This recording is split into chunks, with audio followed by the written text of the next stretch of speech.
خير إن شاء الله. بسم الله الحمد لله والصلاة والسلام على رسول الله وبعد. As is our norm, بالتوفيق من الله تبارك وتعالى, on يوم الاثنين, Monday, ليلة الثلاثاء, which is the night of Tuesday, the 25th of Rajab, 1424 years after the migration of the Prophet sallallahu alaihi wasallam from Mecca to Medina. Yani his hijrah was 1424. And that is in agreement with the 22nd of September 2003. We studied the work Sharh Al-Aqidatal Al-Waasitiyyah لفضيلة الشيخ محمد بن صالح Al-Uwais. Briefly, we take some questions, or we give some questions and we take some answers, inshallah. And first and foremost, as usual, because we're building our belief here, we're building our knowledge, and we have to make sure, therefore, that which has preceded was understood. That which preceded was understood, so that we can build upon that. There is no real benefit, long-lasting benefit. There may be a general benefit in sitting in circles of knowledge, having the malaika encircle you, having Allah ta'ala who enwrap you in His mercy, send down His sakina, and having or being mentioned, having Allah ta'ala mention you with the higher company. But we want to also get some benefit knowledge-wise, and this can only be attested to by verifying that what has preceded was understood. Like you're building a house or a building brick by brick. You have to have a solid foundation, and every brick that you place after that is used in construction of this building until you have a solid building. So similarly, our Aqeedah and our knowledge of Islam and our knowledge of Deen should be like that. If most of the brothers heard the lecture yesterday, I'm online by Sheikh Abdullah Al-Jarboa. It was an excellent lecture, and this excellent lecture series, inshallah, that he'll continue every Saturday, bi'idhnillah, at 1:30. It was very, very beneficial because he did it in a systematic way that the Salaf Salih were doing, and that we've come to know that the Mashayikh do. Very systematic, laid out way of understanding the Deen and the Aqidah and these matters.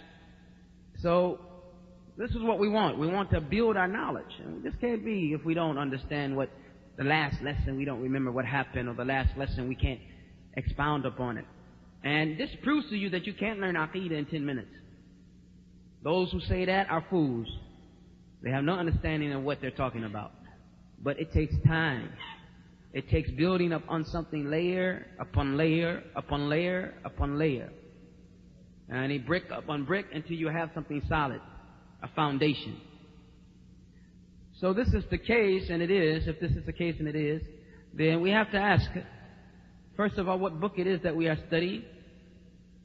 How did it get its name? Who is the author? And who is the explainer? What is the book that we are studying? How did it get its title? Who is the author? And who is explaining it? Any of you can just jump in.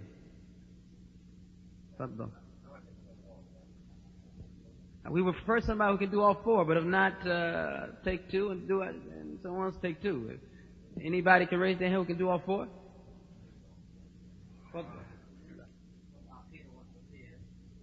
It is Aqeedah.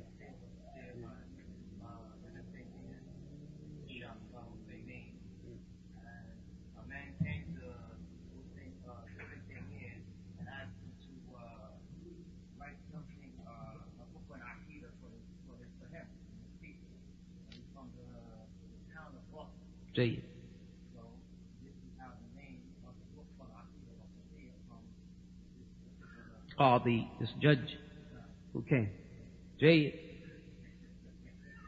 we'll let that slide. I mean, he got everything else right. So those four matters are there. Aqidah, Sharh, Aqeedatal Waasitiyyah comes from the fact, it is the book Sharh, the explanation of it is by Ibn Taymiyyah. The actual book itself is by Shaykh al-Islam ibn Taymiyyah. Another way to say it easy is Ahmad ibn Taymiyyah. Just like the Shaykh said yesterday. Forget Taqiyuddin, forget Abu Abbas, forget all that. Ahmad ibn Taymiyyah. Ahmad ibn Taymiyyah wrote this book, the Aqidah, to the people of Wasit. So it's called Al-Waasitiyyah. And Ibn Taymiyyah explains that book. Now, who can explain for us the three aspects of Tawheed?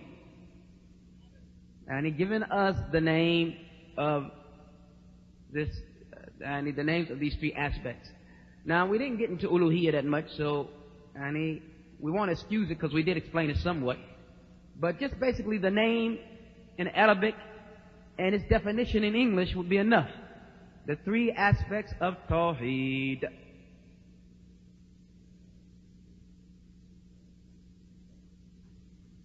Whenever you're ready.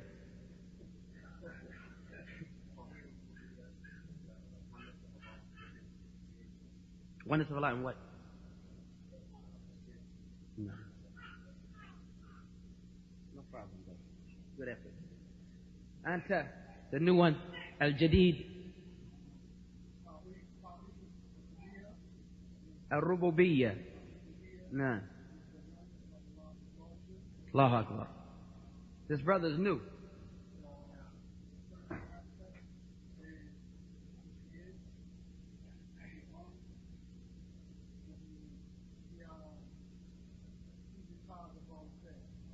MashaAllah.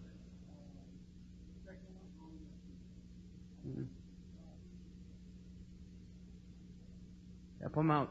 Huh? Al-Ibadah. And that's like, when I make salat, I'm making a salat to worship Allah and show Allah that I love Him. Say it. Did you hear more about that today, inshallah? And Tawheed Asma wa Sifat, we didn't cover that too much, but he's going to because we say it is the crux of the Risala. This Risala that we are studying is basically explaining Asma wa Sifat, and it is a nubatatan, as they call it, a mujmila, Aqeedatal mujmil Aqeedat Salaf. Summarized version of Aqidah Salaf, but it mainly is dealing with Asma wa Sifat. So, if somebody knows from before, because we just started studying Islam last week, somebody knows from before, Tawheed al-Asma wa Sifat. Anyone. Just the name in Arabic, which I have given you, and the definition. Anyone. Allah barak fiik.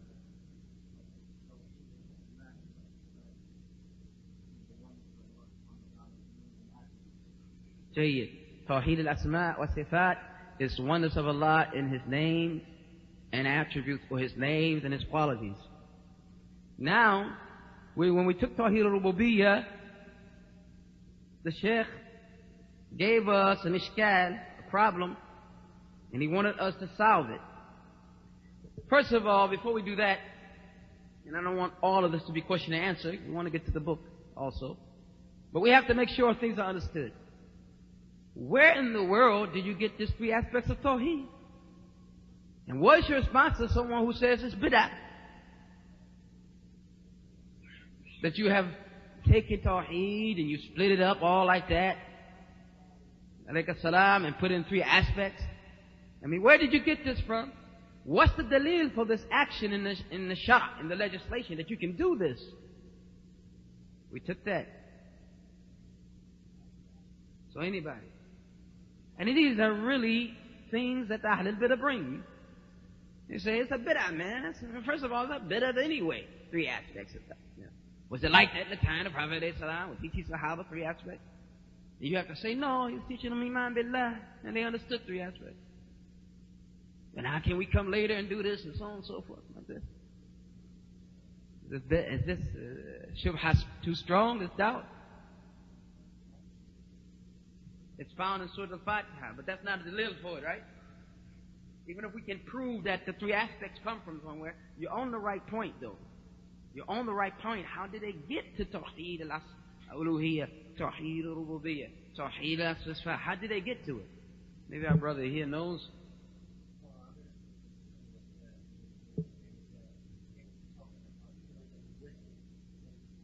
Lugha, Nahu.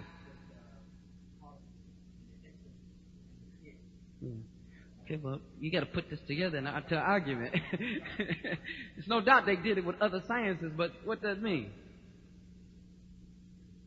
So, reason why they did it, and it's a little for why they did it.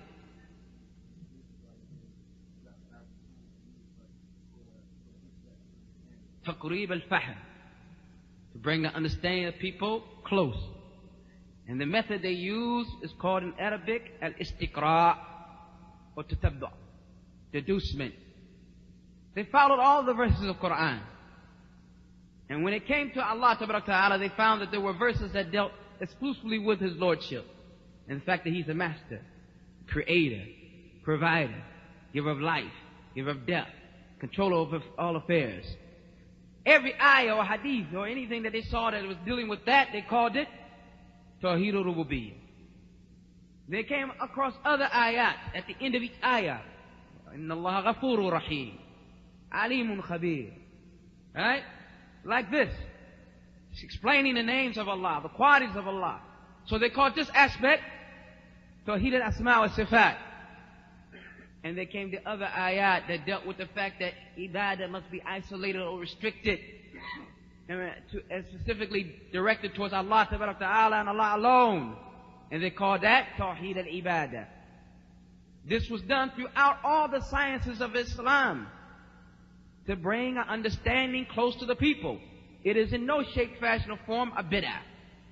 For if you say that is a bid'ah, then you say that the science of tajweed is a bid'ah, because it has idgham bi ghunna wa bi ghayra ghunna, ahkam ra' sakin wa mim sakin. It has ikhfa and izhar. You see what I'm saying? If you say that, you say nahu, like he said. And he's splitting the kalima up into fi'l and harf, and like this, and the jumla into ismiyya and fi'liyya, and all like this. Every science, fiqh, with its mustahabbat, and its makruhat, and its, wajibat, and its mandubat, and its, come on. It is a means of making knowledge accessible, or something that people can easily get to. Now, the dalil is al-istiqra', deducement. And it is a firm evidence in the Sharia that the scholars can take and follow certain ayat and certain ahadith and certain the narrations, and then deduce from that, extract from that certain ahkam. All right? Now, he gave us this problem. He said, you said that Allah Ta'ala, when you say about Rububiyyah, three things must come to your mind, of course. Al-Khalq, that He's the only creator. Al-Mulk, that He's the only owner. At-Tadbir, that He runs and controls all affairs. Then he said, what about, how can you say this? And Allah said that there are other creators. فَتَبَارَكَ اللَّهُ أَحْسَنُ الْخَالِقِينَ. And glory be to Allah, the best of the creators, plural. And Allah says about the musawwirun, those who make pictures. يُقَالْ لَهُمْ, it was said to them, give life to that which you khalaqtum, created. And Allah says, man azlam, who is more unjust than one who goes وَيَخْلُقْ كَخَلْقِي, creates like my creation. So what was the rad to somebody who would bring this type of problem with this type of evidence backing it up from Quran and Hadith? Quran and authentic Hadith. What was the response that the Sheikh gave us? See, this is the type of thing that you don't want to forget. And this is the type of thing you want to put in your notes and go over. Because that's a rad, strong matter that someone brings this problem. This is a major problem if you're not able to reflect upon the issue and understand the issue. It can, you have some hole in your armament. Right? To make it simple, since it doesn't, I don't know if anybody recalls the response.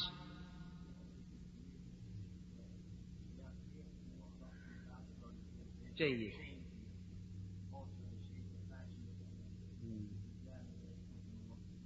Al-Ijad, to bring into existence, is something Allah Tabarak wa Ta'ala it's the only one can do. Where even though we call tahwil al-shay min shay, changing something to something, is creation. We say that relatively. But in reality, all they've done is change something from one form to another. From one form to another. For instance, a man who is a carpenter and he takes a piece of wood and makes a door, he has created a door. But this is nisbi, this is relative in the sense that the piece of wood was already there in the tree. Who brought the tree into existence out of nothing? You have some doubt. Ishfikum. Allah tabaraka wa ta'ala. Don't be shy in this regard. This is deen. Two people can't learn in deen. Mustahyi wa mustaqbir. The one who is shy and the one who is arrogant. So we need some input. Get some hamasa, some enthusiasm here. And the one who brought it, you don't doubt that, right? The one who brought the tree into existence is Allah tabaraka wa ta'ala.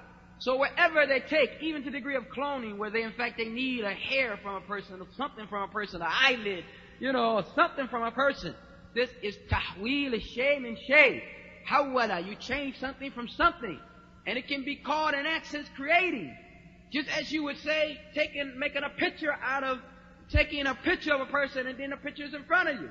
This is changing that, which was just blank film, and producing what? A picture of that person. This can be called relatively creating. But the one who brought that camera into existence, the one who brought the color into existence, the one who brought the materials into existence, the one who brought us into existence is Allah ta'ala. And bringing something into existence from nothing, no one can do that except Allah.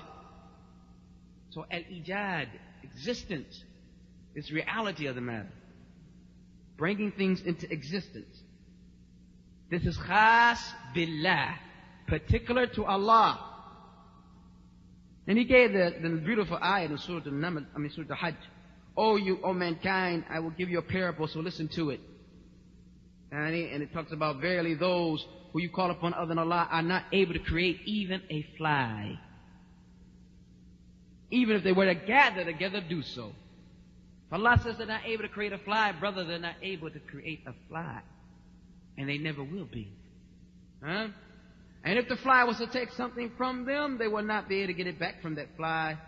Weak is the one requested. Talib wal matlub, the one requesting and the one requested.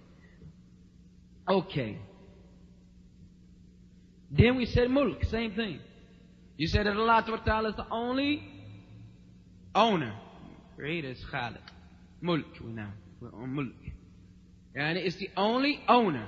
Yet Allah Ta'ala says, O ma malaktum mafatihahu, O that which you own the keys to.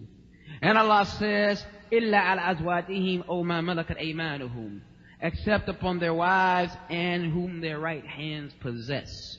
So this is showing that they have possession and ownership. How can you gather between that and the statement that you're saying that only Allah has ownership? No.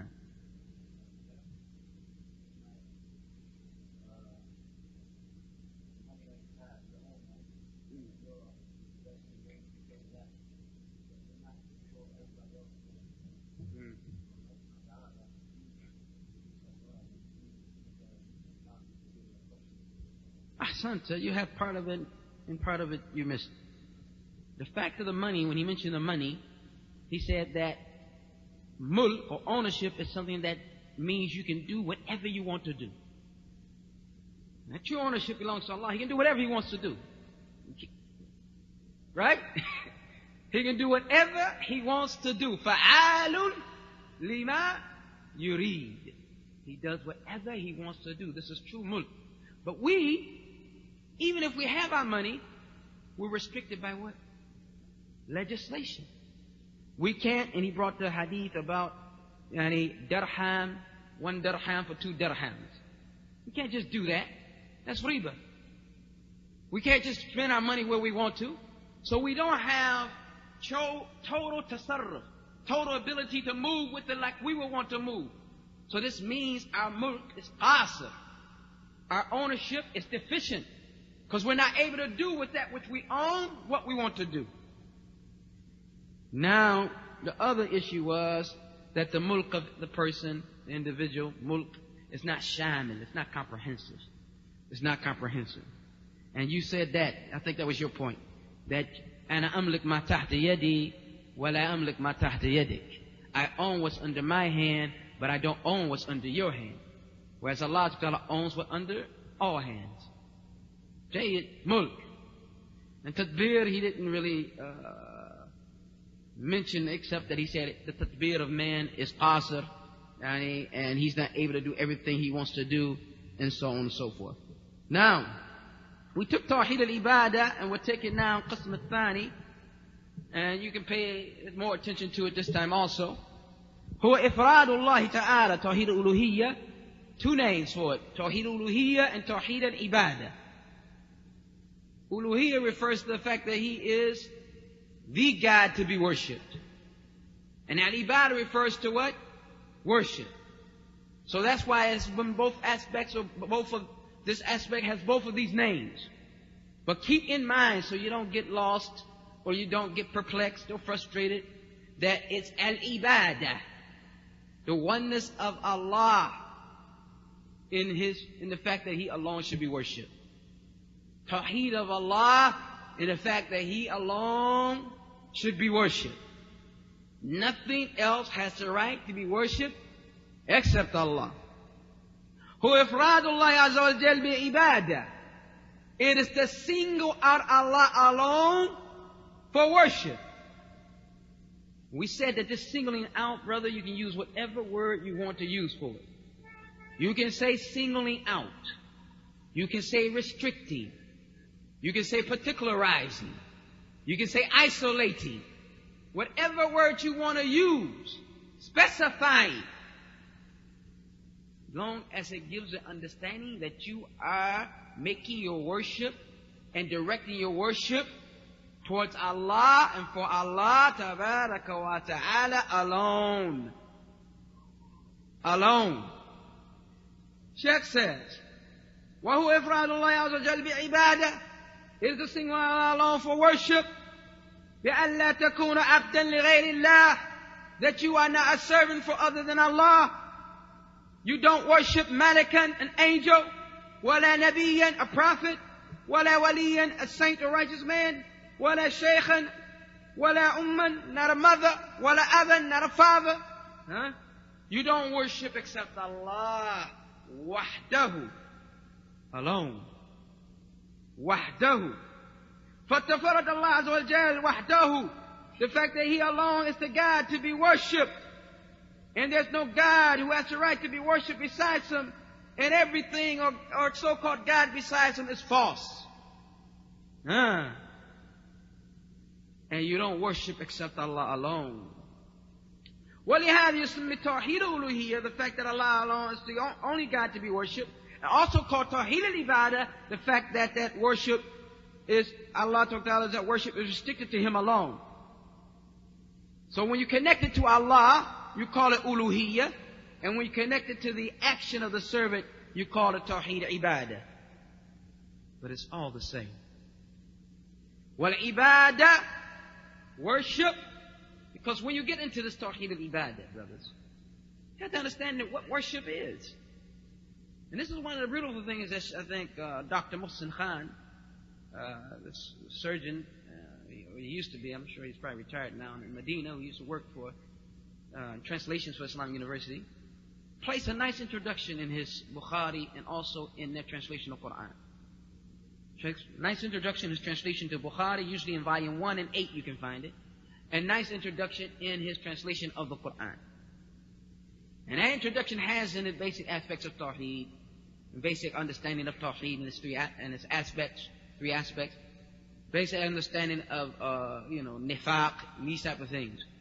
One of the things that he did in there, which was real nice, is explain what is ibadah. Because if you don't know what ibadah is, you might fall into directing some of that ibadah towards Allah. Because you don't know what it is. What is the definition of ibadah, akhi? Use the English word. What is the definition of worship? You want it or you want... All right, you got 3 hands. Go ahead. You take part, you take part, and you can take part. That one, but we took 2. And maybe I should do some istidrak upon myself. in the sense that when I translated the first part, I said the worshipper and that which is worshipped. But what the Shaykh actually meant was the worshipper and that which he worships with. The fi'l itself, it's the action of worship, and al-maf'ul, that which he worships with. Right? So one definition goes to that and one definition goes to the other. I think I'll read it since I might have not made it as clear, rather than let you answer. Al-ibadah mabniya ala amrayn azimayn. Worship is based upon two great matters. Huma, they are al-muhabbatu wa ta'zeem. We took this, and this is why he was quoting it. Love and recognition of the greatness of Allah. Love and recognition of the greatness of Allah. An-natij anhuma. That which is the result of these two. The result of these two is what? Ar-raqba wa rahba, or fear and hope. If you really have love for Allah Ta'ala, and you really recognize His greatness, which is the two bases of worship, then what will come from them, those two basics or fundamentals of worship, those two pillars of worship, if you will, what will come from that is fear and hope. The dalil, innahum kanu, talking about the prophets and messengers, verily they were, yusari'una fil khayrat, rushing to do good. They're not like us, lazy. Yusari'una fil khayrat, rushing. You want to say, وَسَابِقُوا إِلَى مَغْفِرَةٍ مِنْ رَبِّكُمْ, you rush to the forgiveness of your Lord. They were doing that. يُسَارِعُونَ فِي الْخَيْرَاتِ وَسَارِعُوا, and one ayah says, وَيَدْعُونَنَا رَغَبًا وَرَحَبًا, and they called upon us in a state of hope and in a state of fear. They were able to do that because their worship was based upon those two pillars. Love of Allah and recognition of His greatness. A feeling of His greatness. An understanding of His greatness, which that is probably one of the hardest words to translate. At-ta'zeem. Because it means the azama of Allah, the greatness of Allah, and it's a realization of that. It enters into the heart, and it's upon the limbs, causes the hair to stand up, right? Causes the heart to become lenient and easy and soft. Right? It has, as it says, those who truly believe in Allah, those who, when Allah is mentioned, they feel a shaking in their hearts.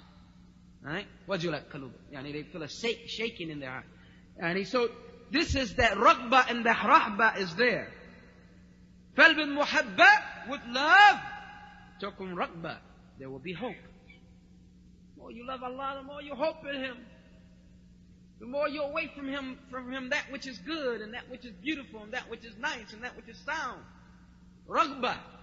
The more you desire to meet Him, to see His face. Subhanahu wa ta'ala. Wa bit-ta'zeem, recognition of His greatness. Takunu rahba wal khawf. You have fear. You're in a state of awe. You're in a state of fear. وَلِهَذَا, because of this, since ibadah is based upon these two matters. What are the two matters? Al-muhabbatu, love, wa ta'zeem, recognition of His greatness. What comes from that if you have it? Fear and hope. Because of that, ibadah is awamir wa nawahi, orders and commands and things that Allah has forbidden and prohibited. That's ibadah is that. Ibadah is all of that. And it contains, as they say, fi'l al-ma'mur, doing what you have been ordered, wa tark al-mahdhur, leaving what you've been forbidden. Wa awamir mabniyan ala raqbah, the orders are based upon hope. Wa talab al-wusul lil-amir, and a desire to reach and to become close to the one who commanded, meaning Allah. وَنَوَاهِ مَبْنِيًا عَلَى تَعْذِيبٍ, and the prohibited matters are based upon recognition of the greatness of Allah. وَرَحْبَ, a fear, مِنْ هَذَا الْعَظِيمِ, from this great one. فَإِذَا أَحْبَبْتَ اللَّهَ عَزَّ وَجَلَّ, If you love Allah Azza wa Jal, وَرَغَبْتَ فِي مَا عِنْدَهُ, you want and desire and hope for that which is with Him. وَرَغَبْتَ فِي وُصُولِ إِلَيْهِ, and you want to become near to Him. I say it like that rather than say to reach Him, because I don't want no Sufi thoughts coming back to brothers' minds. Say, oh yeah, well we use a line Tanzania, man. Getting back to this Johnny days. Hassan Sisi. وَتَرَبْتُ الطَّرِيقَ الْمُوصُولِ إِلَيْهِ, then you look for the path that leads to Him. وَقُمْتُ بِتَاعَتِهِ عَلَى وَجْهِ الْأَكْمَالِ, and then you establish and you carry out obediences in the most perfect way. عَلَى وَجْهِ الْأَكْمَالِ, in the most perfect way. This is what? If you love Allah Ta'ala. And if you recognize the greatness of Allah, and it's upon your heart about the greatness of Allah, خفت منه, you fear Him. وَكُلَّمَا هَمَّمْتَ بِالْمَعْصِيَةِ, and every time you intend or have an ideal or just a thought or a whisper of committing a sin, it's just arta. You feel the greatness of Allah Ta'ala, the greatness of the Khaliq. فَنَفَرْتَ, and you run from it. You run from commitment. You shake. You're frightened. You're disturbed. You're perplexed. Huh? As it says in Surah Yusuf, وَلَكَدْ حَمَّتْ بِهِ وَحَمَّ بِهَا, she desired him and intended him and thought about him, and he desired her and intended her and thought about her. لَوْلَا أَنْ رَأَى بُرْحَانَ رَبِّهِ, if it was not that he did not see the evidences of his Lord. كَذَلِكَ لِنَصْرِفَ عَنْهُ السُّوءَ وَالْفَحْشَاءَ, it is similar to this, or this is a manner in which we move from him evil and lewdness and inequity. So the use of verse 24. فَهَذِهِ مِنْ نِعْمَةِ اللَّهِ, this is of the blessing of Allah, عَلَيْكَ, upon you, that if you desire or want, or it has been whispered, it has a whispering in your heart for a sin, وَجَدْتَ اللَّهَ أَمَامِكَ, you find Allah in front of you, and you fear Him, and you have shame, so you stay far away from sinning, because you worship Allah رَغْبَةً وَرَحْبَةً, with fear and with hope. With fear and with hope. You see that once this thing becomes more than a conversation piece, once it becomes more than mental gymnastics, more than kalam, when it becomes a reality in our lives, what Shaykh al-Islam Ibn Taymiyyah and Shaykh al-Islam Ibn Uthaymeen rahimahumullah are saying or have said and stated will be a reality. And our hum here, yeah, that's right, will be based upon what we experience, not based upon what we think. فَمَا مَعْنَى الْإِبَادَةِ, now he comes. What is the meaning of ibadah? Large populations of the Muslim world, people who ascribe Islam to themselves, are worshipping other than Allah Ta'ala due to the fact that they were told that what they were doing was not a worship, but tabarak, seeking blessings, or tawassul, seeking nearness, but it's not ibadah, it's not worship. So knowing the meaning of ibadah, worship, is ahamiyat fi makan, is the most important level. Khutura, dangerous. Khatir, as they say. Dangerous not to know what is ibadah. فَمَا مَعْنَى ibadah? What is this ibadah that you're going to be doing, and this ibadah that you devoted your life to, and this ibadah that you were brought out of non-existence into existence to actually actualize? I mean, it's the basic purpose of our life. What is it? Al-ibadatu tutlaq ala amrayn. Al-Ibadatu is referred to two matters, or refers to two matters. Al-Fi'l wal-Maf'ul. Upon the actual action that you're going to be carrying out, and that which you are in fact doing, or that which you will in fact do.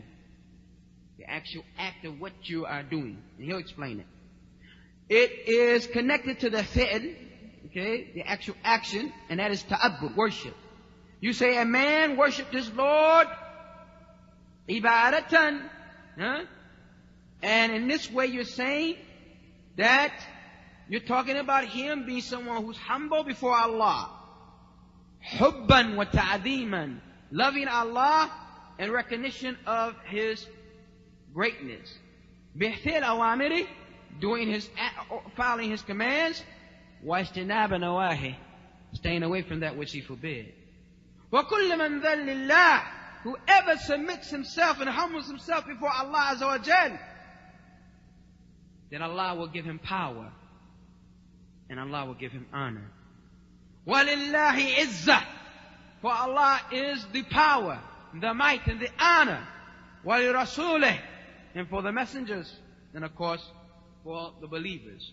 So one who humbles himself for Allah, Allah will grant him power and will grant him ability and will grant him prestige and will grant him honor. So this is from the standpoint you say our brother worships his Lord. From that standpoint you can say that's ibadah. He's humble before his Lord. He does what his Lord orders, stays away from what his Lord forbid, and like this. Right? Then you talk about what is it that he's doing that is a worship. Al-maf'ul. And what is he worshiping with? What is this worship? Shaykh al-Islam Ibn Taymiyyah rahimahullah says it best. What is it? Imam Fatah Abdul Kareem, he knows it by heart. Faddal.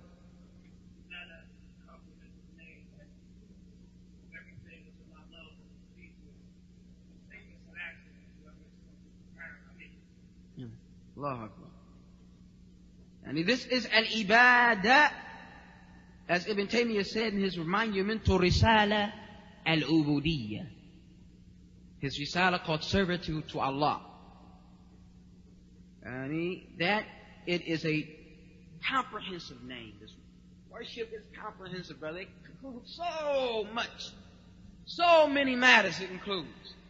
And this matter includes everything that Allah loves or is pleased with. Ibadah is something that Allah is going to love and Allah Ta'ala is pleased with. From our statements that we make, whatever we say upon our tongue, if it's something that Allah loves or is pleased with, it's ibadah. From the statements of our heart, you've never heard that statement of heart thing. But the Arabs call it a statement of the heart, when you have fear, and you have hope, and you have belief, and like this. They have statement and they have actions, actually. They make a distinction between the two, which we don't really have to go into now. وَأَعْمَالَ الظَّاهِرَةِ وَالْبَاطِنَةِ, outside actions and inside actions. Outside actions, and actually the qawl of the heart would be your testification that Allah is oneness and your belief in it. The actions of the heart would be what? Fear, hope, trust, dependency, right? Devotion. All this is what? Inside. Outwardly our actions are what? Ruku, sujood, tawaf, hajj, rami, whatever. All of these acts of ibadah that are physically done are outward. And what is right in that regard. This thing that we have worshipped Allah with, yajib. It's obligatory that we single out Allah along with it. If we don't take one portion of it and direct it towards anything or anyone else, like salat, it's for Allah alone. And our siyam, it's for Allah alone. And our zakat, it's for Allah alone. And our hajj, it's for Allah alone. And our dua, it's for Allah alone. And our nadhr, it's for Allah alone. With no nadhr is your vow. Wal khashyatu, it's for Allah alone. Wat tawakkal, it's for Allah alone. Ila ghayri dhalika min al-ibadat, to the end of all other worships, only for Allah, isolated to Allah, restricted to Allah, singling out Allah alone for worship. وَإِن قُلْتَ, if you said, مَا هُوَ الدَّلِيلَ عَلَى أَنَّ اللَّهَ مُنْفَرِدٌ بِالْأُلُوهِيَّةِ, what is the evidence that Allah is the only God worthy of worship? That He is the only God and He alone is worthy of worship. فالجواب, and the answer, هناك أدلة كثيرة منها, there are many evidences amongst them. قوله تعالى, the statement of Allah the Exalted, وَمَا أَرْسَلْنَا مِنْ قَبْلِكَ مِنْ رَسُولٍ, and we have not sent before you from the messengers, إِلَّا نُوحِي إِلَيْهِ, except that it's been revealed to him, أَنَّهُ لَا إِلَهَ إِلَّا أَنَا فَاعْبُدُونَ, that there's no one who has the right to be worshipped except I, and worship me. This is Allah talking to the Anbiya, verse 25. وَلَقَدْ بَعَثْنَا فِي كُلِّ أُمَّةٍ رَسُولًا, and we sent in every nation a messenger, أَنِ اعْبُدُوا اللَّهَ, that you worship Allah, وَاجْتَنِبُوا الطَّاغُوتَ, and avoid all false deities or all false gods or all things that are worshipped besides Allah, because they are false. Surah An-Nahl, verse 26. وَأَيْضًا قَوْلُهُ تَعَالَى, 36, وَأَيْضًا قَوْلُهُ تَعَالَى, you're going to do that with the rest of the book? This is one effort type thing. I'm testing you on the next ayah right now. شَهِدَ اللَّهُ, which one is it? أَنَّهُ لَا إِلَهَ إِلَّا هُوَ, Allah bears witness that there's none who has a right to be worshipped except Him. وَالْمَلَائِكَةُ وَأُولُو الْعِلْمِ, and the angels and the people of knowledge. Al-Imran, what verse? And what? He acting like he right. 18. لو لم يكن من فضل العلم إلا هذه, if it was not for the virtue of knowledge except here, where Allah Ta'ala witnesses for Himself uluhiyyah, the fact that He alone should be worshipped, and the angels witness, and then He says the people of knowledge. If was nothing praising knowledge other than that, that's enough the reason to make you get up off your behind and seek some knowledge. They're being mentioned with Allah Ta'ala and the angels, and bearing witness with that, that's enough one to make you raise up from your sleep and your slumber. You quit shuffling and jiving, right? Something else. So we asked Allah Ta'ala, He said, to make us from the scholars, and He was from the scholars. Shahid Allah, Allah bear witness, أنه لا إله إلا هو, that none has a right to be worshipped except Him. وَالْمَلَائِكَةُ, and the angels, وَأُولُو الْعِلْمِ قَائِمًا بِالْقِسْطِ, and the people of knowledge establishing justice. بِالْعَدْلِ, they bear witness with justice. Then He subhanahu wa ta'ala has verified this. They're bearing a witness saying, that which they bore witness to, La ilaha illa huwa, none has the right to be worshipped except Him. Al-Azizul Al-Hakim, the all-powerful, the all-wise. فهذا الدليل واضح. This is a clear evidence على أنه لا إله إلا الله عز وجل. The fact that on the fact, or based on the fact, or due to the fact that none should be worshipped except Allah Azza wa Jal. Dalil wadih. Clear evidence. Ashhadu an la ilaha illallah. Shaykh had to bear witness. I bear witness that none has the right to be worshipped except Allah. Wa antum tashhadun, and you bear witness an la ilaha illallah, that none has the right to be worshipped except Allah. هذه شهادة الحق. This is a bearing witness to the truth. Ibn Uthaymeen. إذا قال قائل, قال قائل is just like saying إذا سأل السائل. If a person makes this statement, how can you say that only Allah Ta'ala, you know, the Shaykh has given an ishkal again, a problem, and then he's going to help us out. He's going to give us a problem, and then he's going to give us some clarity. And the time goes fast, huh? MashaAllah, Allah barak fikum, inshallah wa barakah. How can you affirm that only Allah Ta'ala is the ilah, the one who has the right to be worshipped, and Allah said that others are worshipped besides Him, and there's other gods besides Him. Allah says there's others that are worshipped besides Him, and there's other gods besides Him. He is saying there's no God except Allah, and no one has the right to be worshipped except Allah. How are you going to gather between both of them? And then He doesn't leave it like that. He starts bringing evidence. Allah says, وَلَا تَدْعُوا مَعَ اللَّهِ إِلَهًا آخَرَ, and don't call upon with Allah another God. And Allah says, وَأَنْ يَدْعُوا مَعَ اللَّهِ إِلَهًا آخَرَ, the one who calls upon Allah, with Allah another God, لَا بُرْهَانَ لَهُ بِهِ, and he has no proof for it. And Allah says, فَمَا أَغْنَتْ عَنْهُمْ آلِهَتُهُمْ, their gods did not help them. التي يدعون من دون الله من شيء, their gods that they used to call upon besides Allah didn't help them in any way. So the whole verse 101.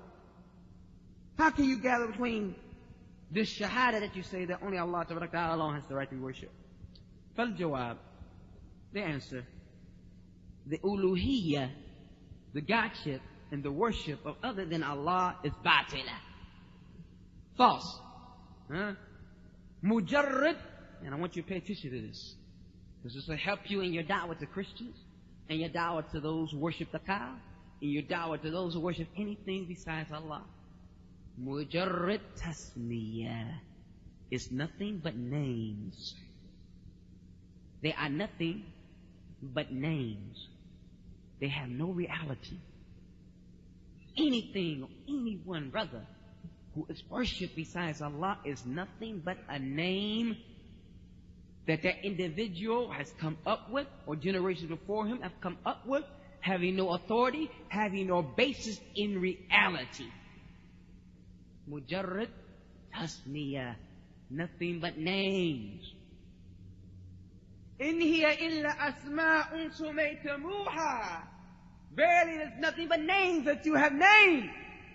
Antum wa aba'ukum, you and your fathers. Ma anzalallahu biha min sultan, Allah has not sent down any authority for it.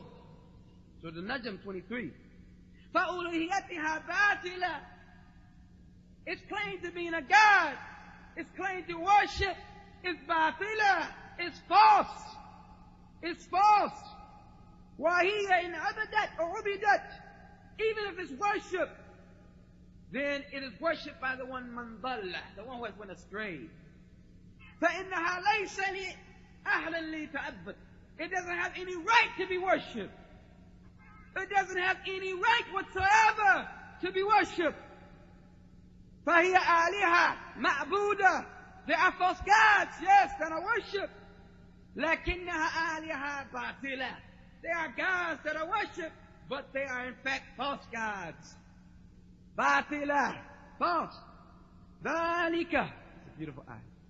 ذَلِكَ بِأَنَّ اللَّهَ هُوَ الْحَقُّ, that is because Allah, He is the truth. That is because Allah, He is the real. That is because Allah, هُوَ الْحَقُّ. وَأَنَّمَا يَدْعُونَ مِن دُونِهِ بَاطِلٌ, and that whatever is called upon besides Him is false. Brief words from Surah Luqman, verse 30. Knocks it all down. Knocks it all down. Destroys it. Damiqa, knocks out his brains. Deals with it from the get-go. هذان نوعان من أنواع التوحيد, these two types of tawheed, no one has denied them with both aspects. Two we took, Tawheed al-Rububiyyah and Tawheed al-Uluhiyyah. No one has denied them from the people Ahl al-Qibla, al-Muntasibin al-Islam. Ahl al-Qibla means anybody who faces Qibla.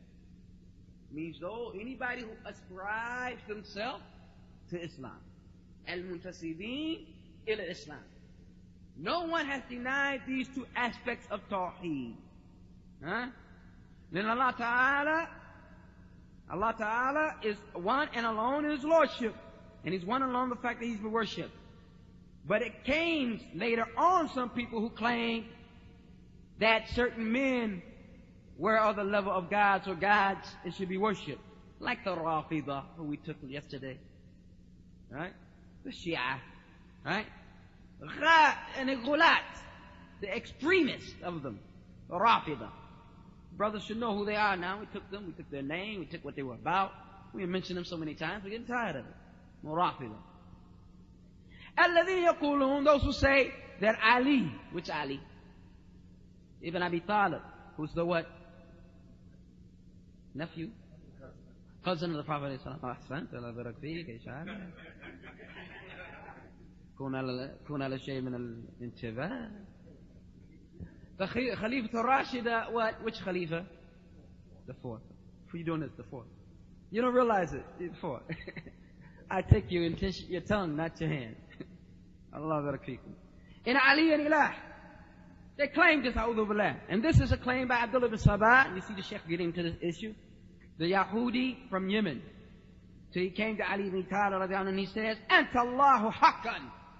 You are Allah. And for real. It's fool, right? Lakin Abdullah ibn Sabah, aslahu Yahudi. Abdullah ibn Sabah, he's originally a Jew.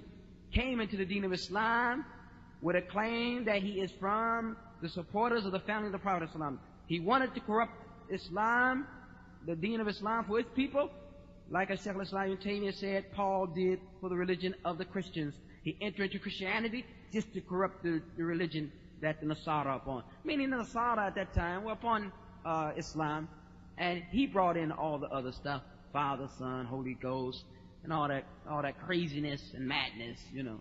So just as he did, is as if there was a strategy of the Jews to enter into every faith that was connected to Allah Ta'ala, and there's only one faith, which is Islam, but I mean over the periods of his practices, depending on what prophet it was brought, because though they had the same three basic factors of Tawheed and belief in prophethood in the last day, they had different legislations and things of this nature. So the point of the matter is they had a strategy to enter into these matters, acting in wolf in sheep clothing, acting as if they were proud of the particular faith and then corrupting it. And this is what Abdullah ibn Sabah tried to do. You see, he took a good amount of them. They say 10% or whatever, Shia or whatever, but they still on that stuff. Still on what some Jew from Yemen came up with. Okay, so he goes on. Ibn Taymiyyah says about him in the book, in his monumental work, Minhaj al-Sunnah, which is his 5-volume response against the Shia. He says that the actions of this man, Abdullah ibn Sabah, is just as the actions of Paul, who entered into the religion of the Christians to corrupt the religion of the Christians. هذا الرجل, this man Abdullah ibn Sabah, said to Ali ibn Talib, you are Allah in reality. And Ali ibn Talib, la yardah, he was not pleased that anyone would take him above his station. He was not pleased because he was someone who had insaf, objectivity, and justice, and ilm, and because of experience. He used to say on the minbar in Kufa, the best of this ummah after the Prophet of Allah is Abu Bakr the Umar. He used to say that in his khutbahs, and this is tawatir, mutawatir, well known about him, radiallahu anhu. So the one who doesn't want to be referred over some men, Abu Bakr Umar, definitely don't want to be referred over the Creator. Someone saying, Innaka anta Allah. Because of this, he gave them the worst punishment he could, and that is he dug for them a pit, and he put them in it, filled it with logs so that which would burn. He started a fire, and when they came, he threw them in it and burnt them, because their lie was great, and we seek refuge in Allah from that. وَلَيْسَ حَيِّنَا was not easy, and it was says that Abdullah ibn Sabah ran away when that happened, and no one got him.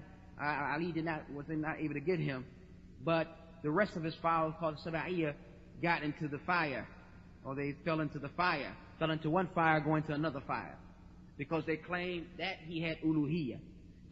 So we say, everyone from Ahl al-Qibla, the people of Qibla, don't deny these two types of Tawheed, and that's Tawheed al-Rububiyyah, the oneness of Allah's worship, and Tawheed al-Uluhiyyah, the fact that Allah alone should be worshipped. Even though you find some Ahl al-Bidah who try to play with it, or try to give that position to some men, but the thing that there's a lot of argument and debate about amongst the people of the Qibla is the thing that this book is about mostly, and that's the third branch, and that is Tawheed al-Asma' wa Sifat, oneness of Allah and His names and qualities. There will be a lot of material to cover on this issue, and I don't think it would be very wise to go into it tonight. So we'll be doing review again, inshallah ta'ala, over the material we took tonight, and then we'll go into Tawheed al-Asma' wa Sifat on Wednesday, bi-idhnillahi ta'ala. هذا وصلى الله على نبينا محمد.